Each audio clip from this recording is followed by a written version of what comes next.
निकाह में बाराती नाचे, दूल्हा नाचा, दुल्हन घर आई, रिश्तेदार लौट गए। एक महीना बीता, दूसरा महीना बीता और फिर एक दिन शौहर यानी पति थाने पहुंचा। दारोगा को ऐसी बात बताई कि दारोगा साहब कुर्सी छोड़कर खड़े हो गए। बुरके की आड़ में महिला ने ऐसा कारनामा किया कि पति के साथ रिश्तेदार, पुलिस और लड़की के परिवार को भी सदमा लग गया। पूरी कहानी मेरठ की है। थाने में पति जाता है, कहता है साहब मुझे इस औरत के साथ नहीं रहना। पुलिस जांच करती है और जो खुलासा होता है वो हैरान कर देने वाला था। 11 दिसंबर साल 2024 को दोनों की शादी होती है। दोनों की ये दूसरी शादी थी। दोनों के कुल 5 बच्चे। शादी के बाद सब कुछ ठीक चल रहा था। अचानक पत्नी बीमार होती है। पति हर अस्पताल में उसे दिखाता है। पत्नी की तबीयत और खराब हो जाती है। फिर वो एक बड़े डॉक्टर के पास जाता है और मेडिकल कॉलेज में एक बहुत चौंका देने वाला खुलासा होता है। निकाह के 2 महीने बाद पता चलता है कि पत्नी HIV रोग से ग्रसित है, यानी एड्स की बीमारी ने घेर लिया है। इसीलिए पति थाने गया और साथ न रहने की बात कहने लगा। हालांकि अभी केस पूरा खुला नहीं था, बल्कि कुछ हैरान करने वाली कहानी पुलिस के जांच में बाहर आनी बाकी थी।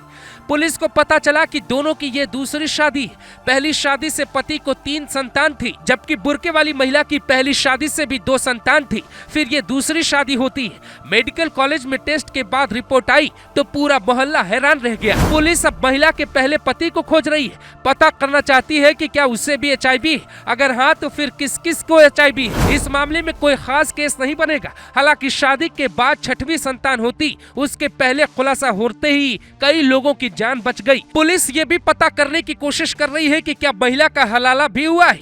दरअसल मुसलमानों में तलाक के बाद हलाला की प्रक्रिया भी होती है। कोई एक व्यक्ति तलाकशुदा महिला से संबंध बनाता है, फिर उसकी दूसरी शादी संभव हो सकती है। दरअसल इस रोग को रोकने के लिए सरकार काफी एक्टिव है और ये पता करने की कोशिश होती है कि आखिर किस किस को HIV है। हालांकि ये कोई पहला मामला नहीं है। यूपी के फतेहपुर गाँव की एक कहानी ऐसी है जिसको सुनकर हर कोई डर जाता है। यूपी के फतेहपुर जिले के गांव में कहावत है, जो मुंबई से आएगा वो रुपए के साथ मौत लेकर आएगा। यहाँ 400 लोग मुंबई में काम करते हैं। गांव में पिछले कुछ साल से HIV इन्फेक्शन से 52 लोगों की मौत हो चुकी है। 5 परिवारों में तो चिराग जलाने वाला कोई नहीं बचा। हाल ही में 2 नए केस मिले। घर घर जाने वाली आशा और आंगनबाड़ी वर्कर करीब 40 लोगों में इस जानलेवा बीमारी के लक्षण देखने का दावा करती। अफसर हैरान है और सिस्टम खामोश है, क्योंकि लोगों की गलतियों की वजह से पूरा गांव HIV की चपेट में है।